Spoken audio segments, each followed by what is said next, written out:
On behalf of everyone at New Thought Media Network, thank you for being a member of our virtual family. Your financial contributions help share the New Thought message with people from around the world. Please visit and contribute at www.ntmedia.org/donate. New Thought Media Network, come be you. And please like, share, and subscribe. Until next time, peace and blessings.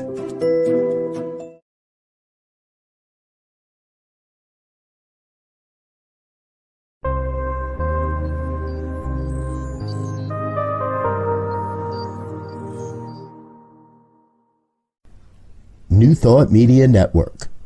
We are a global broadcast network of positive music, media, and entertainment, inspiring humanity's evolution along the journey of enlightenment and creating a world of love, peace, empowerment, and prosperity for all.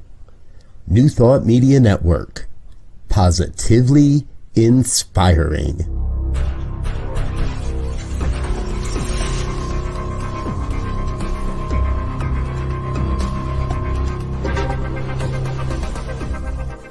Live from a secure concrete bunker somewhere in Ohio, New Thought Media Network presents Pastor Michael Mangus with Friday's Fireside Chat, spiritual conversation for today. Here he is from the secret radio room, surrounded by thousands of watts, Pastor Michael Mangus.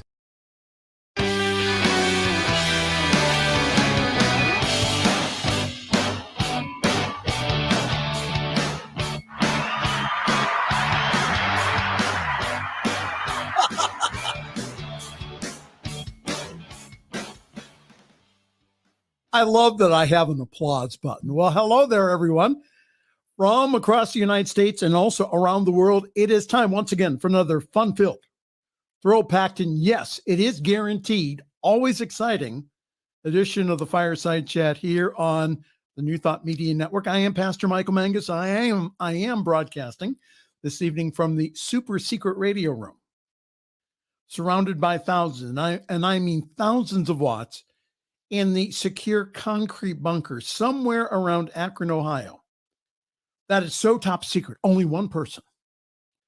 And that is my producer, Diego Reyes. Only one person knows where it is located. Everyone else has no clue on where the top secret bunker is located. And we're going to keep it that way too. Well, hi there. We have a great show for you tonight. Please feel free to interact with us by posting your comments in the chat. And again, for all of my shy people out there who do not comment, I understand. All you need to do is send me an email, pastormichaelmangus@gmail.com, pastormichaelmangus@gmail.com. There, that'll get into my email. And usually during the week, I go ahead and read all your wonderful comments. So it's pastormichaelmangus@gmail.com. So the purpose of our fireside chat here is to have everyone get close to the fire here. Have your cup of cocoa. And for us to have a conversation about the tough issues. And as I keep saying week after week, I want us all to have a new thought about what is going on around us. And I also don't want us to shy away from the effects of what's happening in the world, because that gives us an opportunity then to add it to our prayer list, for us to do introspection, so that we can get rid of that within us. So there's a lot of good stuff that happens just because you watch the news. So I try to pick out stories that we can talk about just to make you more aware of them and to have you take a look at them from a spiritual perspective.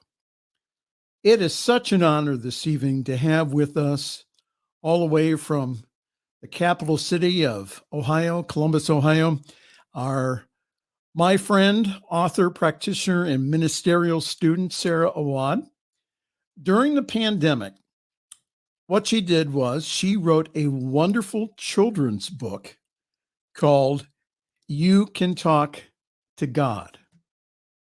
And yes, you too can purchase it this evening from Kindle for only $3.99. You can download it right now.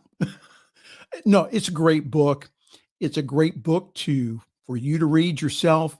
It's also a great book to read to your kids or grandkids, and also to share with your youth director at your local center so that they can go ahead and they can share it with their young people.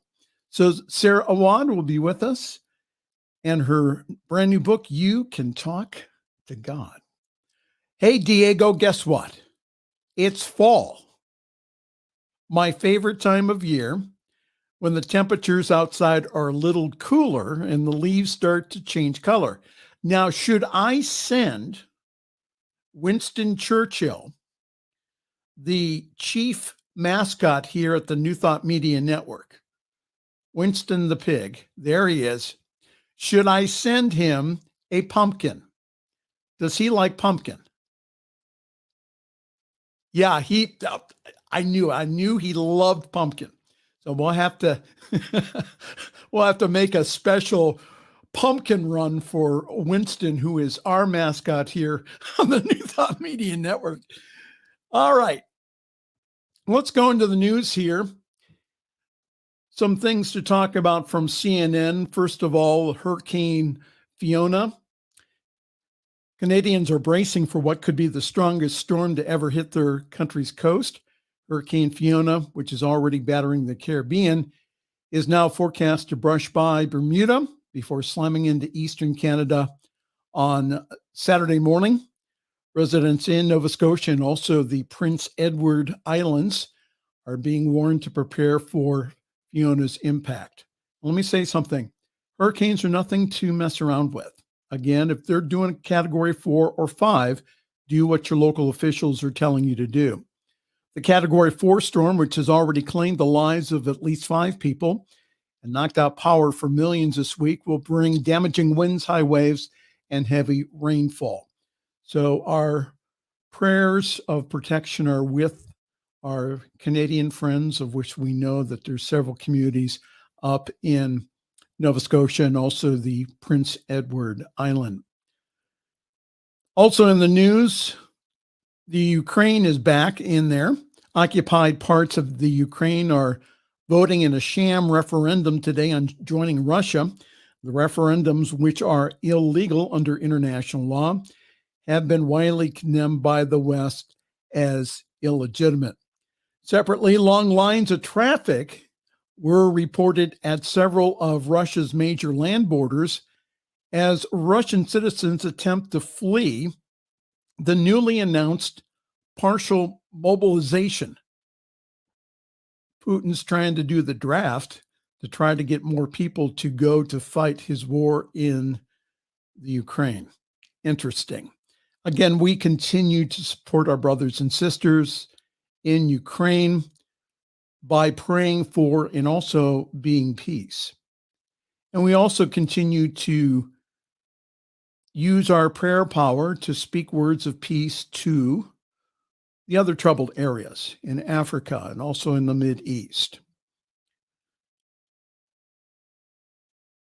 In other news here, a Democratic lawmaker in Florida is suing Republican Governor Ron DeSantis to stop him from transporting more migrants from the southern border, arguing last week's flights to Martha Vineyard violate state law. And let me just say that Ohio has a part in that a charter company, which is located south of me at the Akron-Canton Airport, they're the ones that lease the airplanes to Ron DeSantis. State Senator Jason Pizzo, who's a Miami Democrat, said that DeSantis illegally misspent taxpayer dollars by flying around 50 migrants from San Antonio to the Massachusetts island. Again, these individuals were not in his state. So let's understand here something.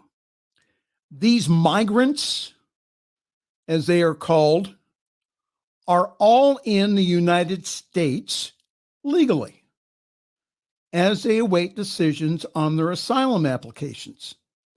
Now, should these refugees be given transport to another part of the country to be with family and friends? Of course. Should they be put on planes and buses to be shipped to areas of the country for a political stunt? Absolutely not. So for all of my Christian friends who quote from Leviticus all the time, let's get our Bibles out. Turn to Leviticus 19, 33 and 34. This is what it says. When a foreigner resides with you in your land, you must not oppress him. You must treat the foreigner living among you as a native born and loving him as yourself. For you were foreigners in the land of Egypt. I am the Lord your God. I could quote from other holy books of other traditions. They all say the same thing here.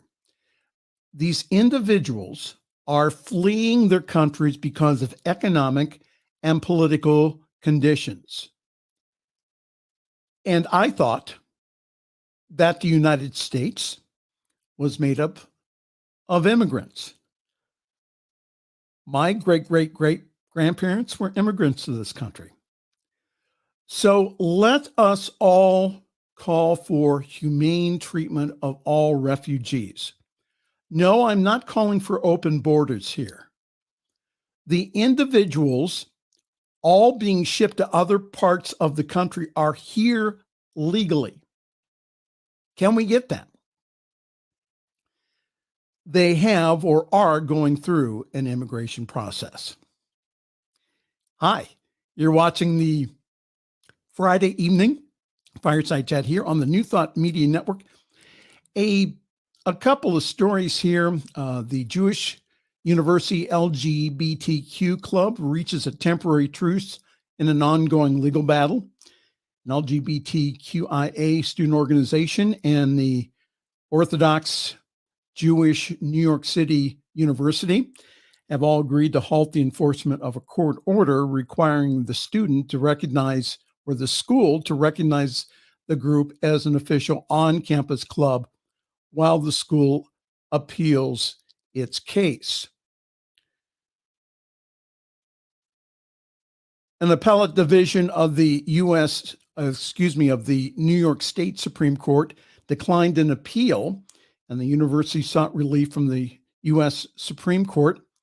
Justice Sonia Sotomayor granted the school a temporary reprieve, which remained in effect until the court ruled last Friday in a 5-4 vote that it was too early to get involved in the case. The court left open the possibility that the school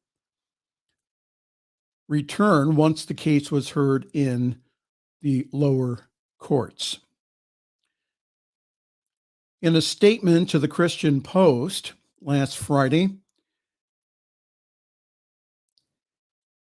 Yeshiva University President Rabbi Ari Berman advocated for the right of every university to work with students to establish clubs that align with the school's religious values. And there are Jewish rabbis and scholars that have modified their position about LGBTQIA individuals. Now, usually, if the university isn't accepting any federal money, they can claim religious exemption. However, in this case, yeshiva is violating city law. So everything is changing and shifting, including religious beliefs. So we will continue to follow this story in our 24-hour newsroom. And lastly, I got the first hint of this earlier part of the week. Youth ministries must view children as participants, not consumers. Barna Group CEO said, "Youth ministries in America's churches must shift their effort away from molding children to be consumers to involve them as participants in the gospel mission," the head of the Barna Group has advised.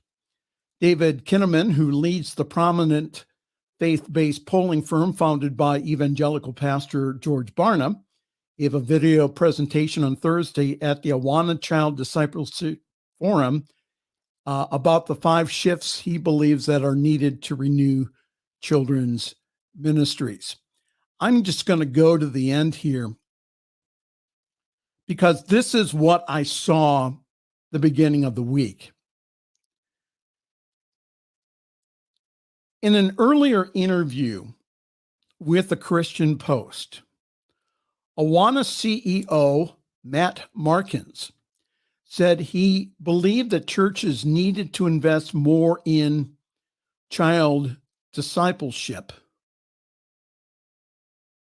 also discipline, as research indicates that worldview formation is largely fixed at 13. Markins said this. He says, if we're looking at age 18 as the deadline, we're actually looking at the wrong deadline. It is 18. It is not 18. It is 13 because the Barna Group says that worldview formation is set then. So churches really need to be invested in what children are going through during those times, because what we are doing with 8-year-olds is forming what is going on to become the 13-year-olds. They softened their view a little bit during the week.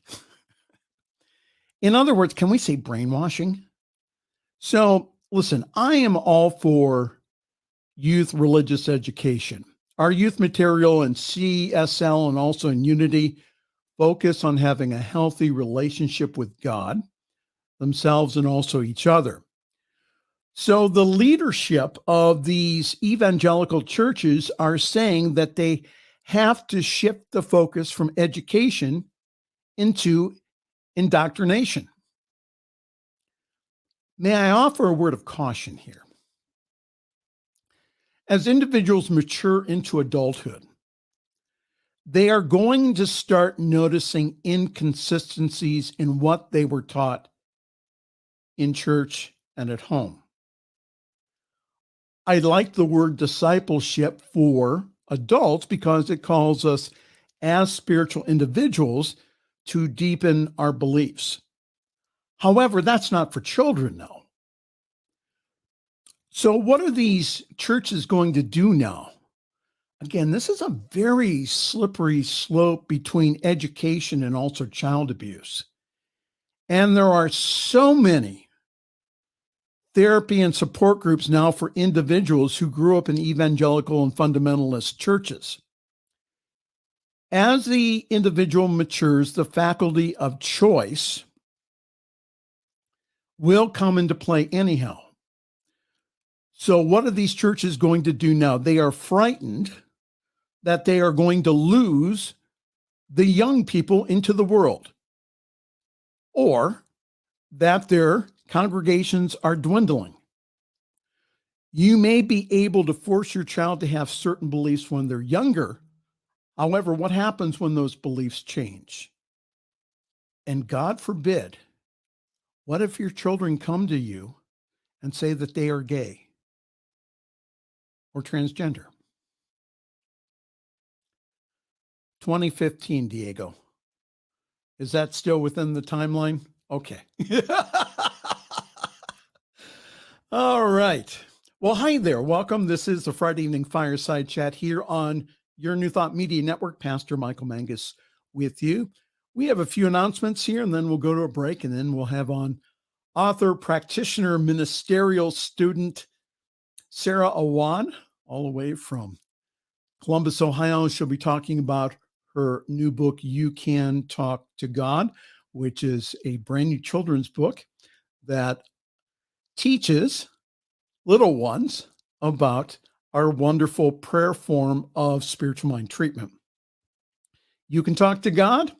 Author Sara Awad will be with us here in just a few moments. I'd like to remind you that again, that I'm parking myself here at Summit CSL. For more information, go to summitcsl.org. There and only there, you'll find more information about our wonderful community, plus also get all of the Zoom links and also passwords to get in to our service on Sunday mornings. Our service is at 10:30 Eastern, 7:30 Pacific time. It is great. One of the best services, I believe, in New Thought, because it gives a balance of message, music, and meditation. So this week we'll be having our music director, the Reverend John Miller, who I had on a couple of weeks ago. John will be giving a wonderful message this Sunday morning. So go to summitcsl.org for more information. All of the Friday evening fireside chats, and also anytime that I do prayer on the New Thought Media Network, that is all on our Facebook page, archived just for you. Again, our schedule, our fall schedule is just unbelievable. We are bringing on new programs, new programmers, all kinds of wonderful things are happening. And the reason being is because that you, yes, you care about us, that you go ahead and you sponsor us and all the wonderful things that we're doing here. So go to ntmedia.org/donate. There, you can give a very generous one-time donation, or you can do like I do and give a sustaining gift each and every month. When you do that, what happens is we know that the money is there. We know that, again, that we're able to pay out salaries. We're able to pay for equipment. We're able to do all the things that we need to do, again, to get this message to the world. That's one of the big complaints about New Thought in the past. They said, well, you're not evangelical enough. Well, we're not evangelists, but what we do is we share this message to people who are willing to hear it. And again, because of the climate that we're in, not only the political climate, but also the world at large, we have more and more people calling themselves spiritual, not religious. Well, welcome to New Thought. Again, go to ntmedia.org/donate. There you can also find out about all of our great programs. All of them are archived. So if you miss one, not a big deal. Just go on our YouTube page. There we archive all of our programs just for you. All right. Okay. Sara Awad is next with her brand new book, You Can Talk to God. This is a Friday evening fireside chat here on your New Thought Media Network.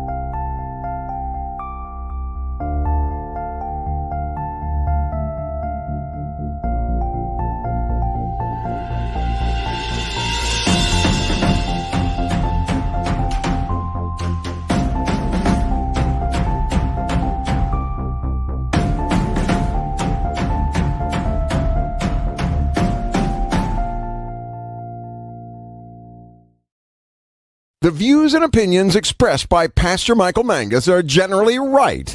However, they are his own and do not reflect the views and opinions of New Thought Media Network, Centers for Spiritual Living, or any other person living or dead. As they say in the 12-Step Recovery Program, take what you like and leave the rest. Here again is Pastor Michael. So last Saturday, I was at the installation not the installation, but the ordination ceremony of the minister down in Dayton, Ohio. And guess who was sitting at my table? Of course, it was the lovely, talented author, practitioner and also ministerial student, Sara Awad. Sara, during COVID, she went ahead, when she writes her paper, "What did I do during the pandemic?" She will say, "I wrote a children's book entitled You Can Talk to God." Again, explaining our wonderful affirmative prayer technique to youngsters. Sara, welcome all the way from Columbus, Ohio. Thank you for being on the show this evening. Thank you for having me today, Michael. I'm just so excited to be here and to share my new little book with all of you tonight. Oh, yeah. Show the book again. You have to show the book. You Can Talk to God. So, Sara, what was your inspiration to write the book? I know that you, for many years, wrote for several Columbus papers as far as in the entertainment section. You're very well known down in Columbus for doing that. So what made you come up with the idea to do a children's book? So I'm in ministerial school, and we have to do something called practicums each quarter. And so I had reached out to a minister in Thailand, of all places. And I was thinking that I was going to arrange some sort of a service trip, maybe some kind of sacred travel when the pandemic let up. I had all these ideas, but you know what they say, tell God your ideas and make it laugh. Oh my goodness, Yes. I could not have been more wrong.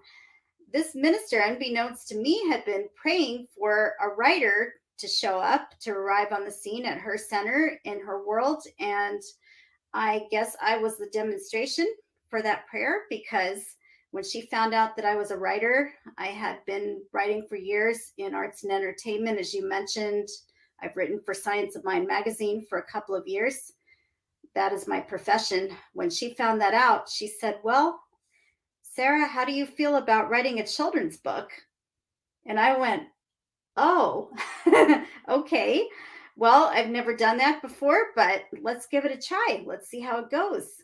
And she actually didn't ask for a book specifically. She just wanted in-house curriculum for her youth program. Okay. And I thought, okay, let's try that. I'll try my hand at that. I really love the craft, and I just was ready to give it a try. And so anyways, I started out with a little bit of research just to see, well, what does a book like this look like? How is it laid out? And I didn't find anything in our denomination. I looked high and low. There was nothing on Amazon, nothing in bookstores, nothing at all. They were out there in just about every other denomination except ours. And so Right. And I thought, okay, well, maybe we shouldn't just do this for in-house. Maybe like we ought to think about publishing this. So she was kind of intrigued, and we got it started. And so I started writing, and at the same time, I also started fundraising. And Okay. I raised altogether about $12,000. Yes. Mhm. I obtained a Hefferlin grant, and they told me there that this was indeed a case of first impression. They'd never funded a children's book before.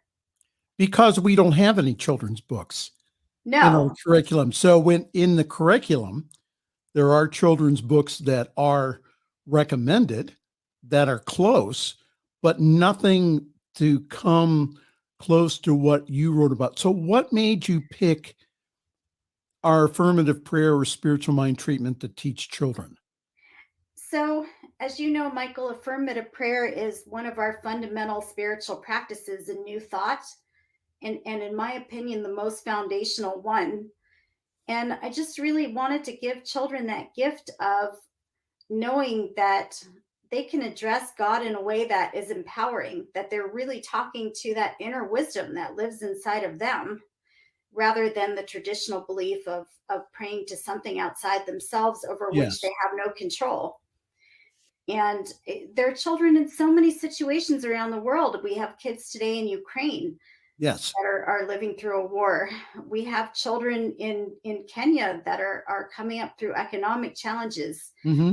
All over the world, there are so many different things going on. And how empowering is that to put a book like this in the hands of a little one and say, yes, you can exert some control over this. Of course, there is that larger thing of race consciousness going on, but there's individual consciousness as well. And just to give a kid the idea that you matter, you're powerful, there's a divinity in you, and you can reach in there and you can use that to manipulate the things in your world to manifest more peace, more love, more joy, more of whatever it is that you desire or need to see in your world. So let me play devil's advocate for a moment. I know we don't believe in a devil, but let me just take the opposite. So the opposite opinion would be, well, Sarah, you're just giving them a bunch of hopium. That, children in the Ukraine and also in the places that you mentioned, like Kenya, again, they're in pretty hopeless situations. What's your response to that? So we don't hide the fact when we're teaching adults that there is a larger collective group consciousness at play. Every group has a consciousness, whether it's a small collective of people, it's a city, it's a school, it's an entire nation. There's definitely that. And I believe that that can be taught to children as well, and really should be, so that they don't feel that they are somehow responsible for what's taking place around them. Yes. But at the same time, it's a both and. There's a larger thing at play. However, that larger thing is made up of individual parts.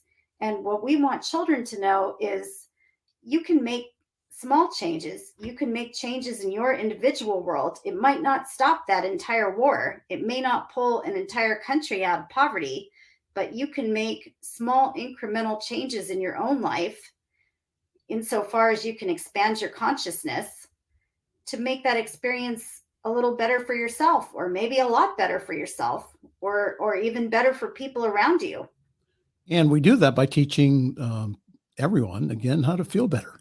Yeah. Again, if we're, because in spiritual mind treatment, someone, again, you know what, you think you know it, okay, after being exposed to it for like well over 30 years. And I'm telling you, I still learn stuff about spiritual mind treatment each and every time I do it. Because again, it's not, again, I laugh at the individuals or I just, this has not been my experience. I'll say it that way, that where our teaching only takes you up to a certain point. And for me, it's always been the certain point beyond, because again, beyond the certain point, beyond manifesting the princes, palaces, and parking spaces, of which we teach our adults how to do that in our foundations class. The reason we do that is because that we show them how powerful they are. And see, that's what we teach our kids also in the youth curriculum, is we teach them, again, that, is that because God lives as them, through them, in them, that they are extremely wonderful, powerful, worthwhile, and loved by the whole universe. So I think that that's where we have, I think, again, just this wonderful teaching that we're able to go ahead and to not dumb down, but to put it at a level where children can understand it. And that's what I like about your book, is that you explain how prayer works through, again, the 5 steps of treatment. So how do you explain? So why don't you just briefly go through the steps and how you explain the steps of spiritual mind treatment to children? So I'm going to do a little bit of show and tell here, if I may. Hopefully you can see it on the screen here. What I've done is we have 5 steps of treatment. So I've broken this down step by step.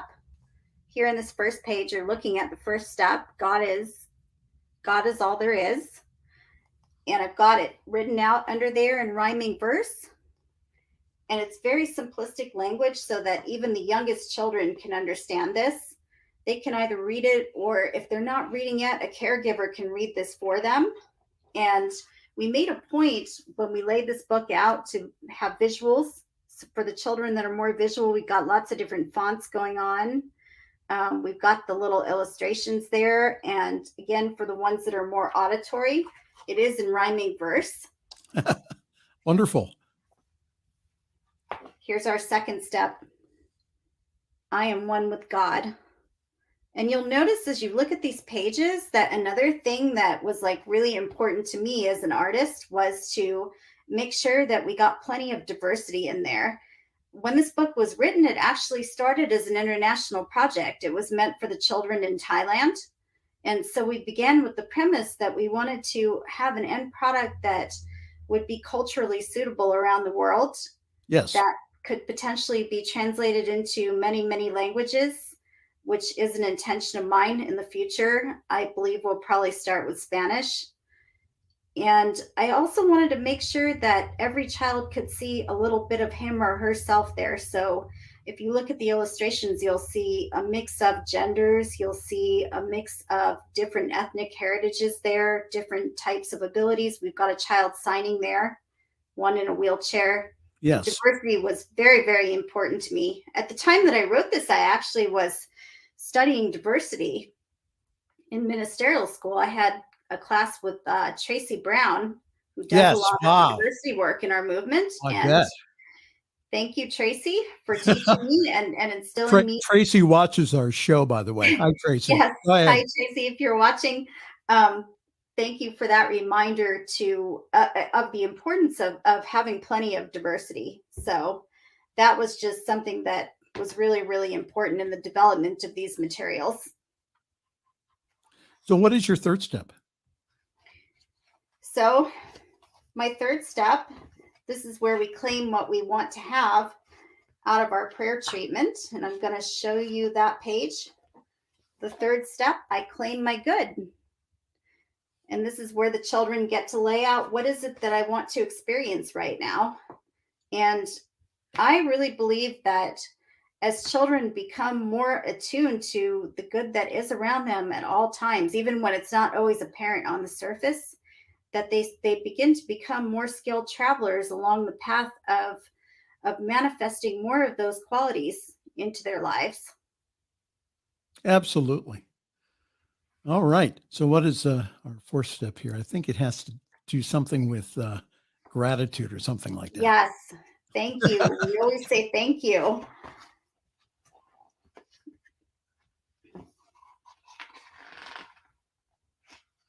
Here's our fourth step. I give thanks. And again, we see the children saying thank you in lots of different languages there. And the idea behind this is that gratitude multiplies our good. So this is just to remind the kids to say thank you in advance. Because in Science of Mind, we don't teach that we're asking an outside God for something. We're knowing this as God. So what we're doing is we're giving thanks in advance for the good that we know already is. So what's our last step then? And the final step, the one where we just get to go, it's done. I let go and I let God. So this tells the children that we've done our steps, we've done our prayer treatment, and now it's okay to just let it go. Just take a deep breath and to know God's got this. God's got my back. But there is a little something more. Go ahead. After we say it's done, we have a saying in New Thought, treat and move your feet. Yes. And so we encourage the children to ask themselves that question, what is mine to do in this situation? And we want them to look for those things, to follow that inner guidance. And when something comes along that is within their control, to do that and to do it very joyfully, because it's not a chore. It's more of an inspiration, like, wow, I get to do this. That's a great idea. And just to do the things that are within their control, but also at the same time, to just have that trust and that faith that there is something larger than them to which they're connected that's got this. They don't have to do it all alone. So did you mention anything about the impersonal law in it, or you just went ahead and just said, well, they'll find out about that later, about teaching the whole idea of the farmer putting the seed in the soil, the soil being the impersonal medium, and then the farmer leaving it go. Go ahead. Yeah, so in step 3, I go into that a little bit, and that's just about this idea of we have a blank page. I'm going to read to you a little bit from this. And if you'll pardon me, I need to put my glasses on. When you speak your word and trust that it's true, then blessings will flow in abundance to you. Basically, this means we plant the seed. The law is like the soil. The idea that we have is a divine seed. And when we plant that seed, if we have a seed in the ground, we don't have to keep digging it up and looking at it and going, oh my gosh, is it growing? It's okay to just trust, to know that you've planted that seed into the divine mind, and just to trust that that's going to flower, that's going to manifest for you. And that just takes a huge load off your shoulders, because you can relax. You can take that deep breath and just go play and have that good night's sleep and not worry about a thing except the things that are within your control to do. We're talking this evening to children's author, also practitioner, and ministerial student Sara Awad. If you'd like to get a hold of Sara, we've been putting up her email address also. Again, you can go on Amazon tonight, right now. You can download it for $3.99, or if you would like, you can go ahead and you can order it in paperback. This is a wonderful tool to read your children, read your grandchildren. Again, it amazes me how many times that I see parents going ahead and putting screens in front of their kids. Well, why don't you go ahead and teach them a little science of mind? It's not going to hurt them. It'll only help them. So, Sara, explain to my 8-year-old God. I'm going to reference my book again for this. Okay. And I think that's a very important question, because we have all different conceptions of God. I think I would begin by asking the child, what is their conception of God up to this point? Because for many, many of us, and I know this was true for me growing up, we had this concept of God as the quote unquote guy in the sky. It was always male and it was separate from us. And we had these ideas about God being judging or punishing or fickle. And you had to recite the right words if you grew up Catholic like I did. And maybe God was going to answer that prayer and maybe not. Right. So I think it's important to find out what's already in their minds about it. But how would I explain it from a New Thought perspective? Well, God can be anything, really, anything that you feel comfortable with. It can be an energy. It can be an acknowledgement of the wisdom that lives inside of you, because that's what we teach in New Thought, that God is an indwelling presence rather than something outside. I would make sure the child knew that God wasn't anything they had to be frightened of, or to believe that if they said the wrong thing, that their prayer was not going to be answered. I want them to really know that wisdom, that intelligence that they're calling upon is actually inside of themselves. It's one of their attributes. And absolutely. I also want them to know that whatever they call it, whether it's spirit or it's universal mind or something else, higher self, higher intelligence, that all of that is okay, because we know that all paths lead to God. The name is less important. It's more how they feel comfortable addressing it. Oh, absolutely. And again, so how do you talk to parents who, it seems that our centers are not attracting the young people as far as being in Sunday school because of several factors that we have now? They allow sports to be played on Sunday mornings. They also allow, also with families who are split, is that 1 week the dad gets the kids, 1 week the mom gets the kids. So how do you develop a program for your kids that allows them to get a steady influx of this wonderful teaching? Well, I believe that home teaching is really, really important. This is something that we can do anytime, any place that we are. Both parents can share in it. If they're not together, one parent can do it, a grandparent can do it. A child that's old enough to read, maybe just by making the book accessible to them. What I've done in this book, I'm going to show you this again. I have in the back of the book, there's some things that the children can do on their own. If you can see this, there's a coloring page there for the smaller children. And there's a page, here we go, where they can do their own treatments. I'm trying to get that centered on the screen for you. Yeah, my six-year-old loves that. Here we go. Page. There you go. Yeah. Hold it in front. There you go. There we go. There it is. There's a page that you actually can photocopy if you want to use more than once. And this will give the kids a chance to write some of their own treatments. And what I've also done for Sunday school teachers and for parents that maybe just don't quite know how to follow up on the discussion after their kid reads the book, there's a whole section in the back here that is just all Sunday school questions. And I'm going to read some of them because I don't think they show up very well on the screen. Yeah, go ahead. These are just some really common things that come up when you're teaching kids about prayer. One of them is what to do when it's hard to believe, when you're praying for something, but like say you are in Ukraine, and you're praying for peace and it just doesn't really feel to you like it's going to happen. What do we do then? That's one of the things I talk about here. And what happens when things just look bad or we feel bad? What do we do with those feelings? And again, I think that's an important topic, not only for our kids, but adults, because in our teaching, sometimes there's a tendency to spiritually bypass those feelings. Oh, absolutely. Just to go straight to mind. Absolutely. No, I agree with that.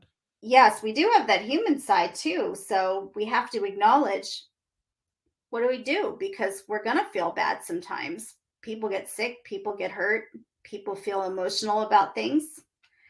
And of course, what to do when I don't know what to pray for, because sometimes kids, especially really young kids, know that they need something, but they can't quite verbalize what it is.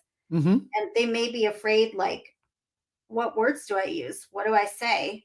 And so it goes into like what to do when you aren't sure what words that you need to use.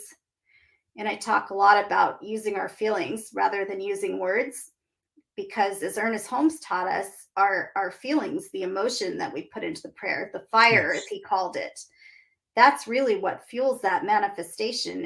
It's not really a recitation of words, any particular ones, like in the Catholic tradition that I grew up in. It's more, how are we feeling? Like, what is our heart's desire? God knows what that desire is. And so I think it's important to let kids know that, hey, that's okay. Like, if you don't know exactly what it is that you want to say, God will get the message anyways. You just use the words you have. Go ahead. Yeah. And I talk a little bit about what to do when you pray and nothing happens right away, because there's that too. There's a divine right timing for everything. And a child may not automatically connect that. They may say, okay, I prayed for this and then nothing happened. This doesn't work. Now what? And again, you asked me about, what do I tell a child about God?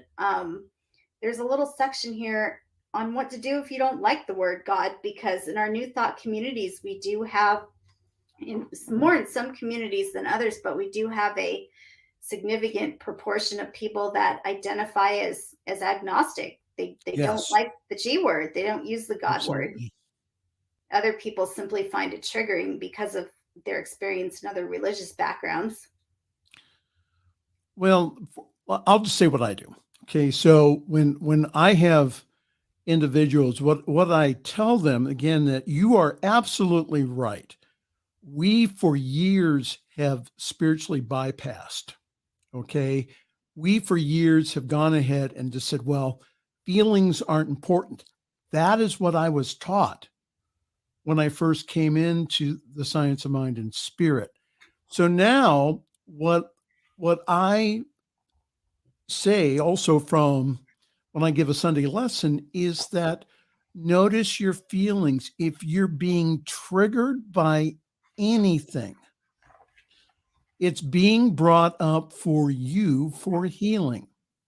So Correct. if you are being triggered by even, I'll just say this, even us talking about you and I growing up Catholic, if that triggers something, again, that gives you some deeper healing. That's why in my congregations that I serve, I use the term God because that's what homes use. But we do a lot of re-education around that word. We go ahead and we say, okay, that's the word that we use within our wonderful teaching. Rather than going ahead and getting rid of the word, let's just examine the feelings around that so that we can go ahead, because it's not the word God. It's not the word Jesus. It's all the baggage that we have around that. And it's also all the baggage that you and I were taught growing up. I remember one time when one of the things that we used to do in grade school was we did Adoration of the Eucharist, where they would put the Eucharist into some type of, I forget what that's called, but they put the actual Eucharist in Catholic tradition. They believe that when the priest says, "This is the body and blood of Christ," that is Jesus in the bread. Okay, so when I was growing up in the 60s and early 70s, we had the Adoration of the Eucharist. Okay, so one week I thought, I'm going to put this to the test. This is like when I'm like in second or third grade. So I said, I'm going to put this to the test. So I prayed to Jesus that whole week. I said, Jesus, have my dad go to church on Sunday. Now, this is something that he did not do. My dad did not go to church on Sunday. But again, I see now what I did was I went ahead and I prayed and I let it go. I didn't worry about whether or not it was going to happen. I just went ahead and just let it go. And guess what happened? He went to church that Sunday. Now, did he go every single Sunday? Absolutely not, because he was more married to his boat than anything else. So his church was Lake Erie and going fishing. But the whole idea of that prayer works by principles. So the reason that the prayer was answered wasn't necessarily because, again, you can believe whatever you want about transubstantiation. That's the big term that the priests used about that. You can use whatever term that you want. It wasn't the presence. It was the presence in me knowing that my dad was going to go to church that Sunday, and then I let it go. And again, so that's, again, those are some things I think that are wonderful. And I had to do a lot of retraining because again, I grew up like you did. I grew up Catholic and had to do a lot of reconfiguring the whole idea of God in our head. So Sara, how did you do that? How did you get involved in New Thought? That's a really good question, Michael. And I would say that my first introduction to New Thought, it was on the radio. It was with Wayne Dyer. He was on NPR radio, and I was in the car, and I was listening to this talk, had no idea it was going to be on, and I was so intrigued. I just kept tuning in, and I ran out of radio shows, so I just started reading. I went to the metaphysical shelf, and I read all of Dr. Dyer's books, and then when I finished those, just started picking up other things. See, I came from a background. I had a Catholic mom, but I also had Jewish people in my family. We had Muslims in my family. We had every variety of dogma that you could find out there. There was a little of that. and none of it resonated with me. And it was not until I was older, when I had children and started to look for a spiritual home, I desired to have that, but I still had no idea that there was a place out there where they actually taught what I was hearing on the radio with Dr. Dyer. And it just so happened that a friend, after I had tried on a few and hadn't quite found a fit, they mentioned this place to me. They said, oh, there's this Center for Spiritual Living thing in the neighborhood, and it sounds like something you might like. You should just go check that out. So I did. And oh, was it a fit? It was like a perfect match. Like when you get that perfect puzzle piece that goes into the jigsaw. Absolutely. Never missed a Sunday after that. And then I started taking the classes. And that year that I took foundations, we must have had something in the water, because 4 of us went on to become practitioners out of about 10 people in the room. Okay. And so far, I'm the only one in ministerial school, but that's so far. We'll see what happens. I think sometimes that water, is kind of fast, slow. What do they call it? Slow dissolve or whatever. Sometimes it takes a while to. We just for people to have it. We kept going. We kept taking one class after the other. We were so intrigued with it, and everyone would just look at each other like, "Are you going to take the next one? Are you okay? I'll do it too." And we all just went along, and then we ran out of classes, and it was like, "Oh, I guess now we have to become practitioners because we're out of classes." Sara Awad, we are out of time. Again, go on to Amazon, get the wonderful book. You Can Talk to God. If you don't have any kids or grandkids, just get it for yourself. It's a wonderful book, wonderful read. Again, you can download it to your Kindle, or again, you can get it the paperback. If you'd like to get a hold of Sara for any type of church gatherings, or if you're doing like a Sunday school gathering, Sara.awad00@gmail.com. She does answer that Gmail. Sara, I want to thank you for being such a bright light. I want to thank you for being such a bright light here in the Midwest, that, again, you are really, truly living out your ministerial consciousness. And I just really appreciate and love you. And thank you so very, very much for your gift to the world. Thank you. Thank you, Michael. Thank you for having me. It's just been a joy and a pleasure to be here tonight. All right. Sara Awad with us all the way from Columbus, Ohio. All right. So just to let you know that, again, New Thought Media Network, again, we're on 24 hours a day, 7 days a week. But again, we only have live programming during certain times. If you want to go to our archive section, go to YouTube. There's all kinds of, there's prayer, there's different kind of classes there. Go to, again, our YouTube page. You'll find all of our programs archived there. All right. From all of us to all of you, it's Pastor Michael Mangus again, wishing you a wonderful week.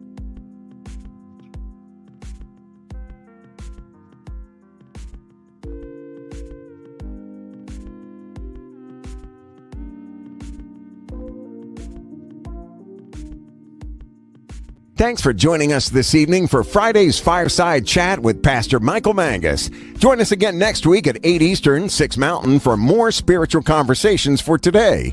For more information and replays of past shows, please visit the New Thought Radio and Media Network's Facebook page. Until next week, may God bless you richly and abundantly.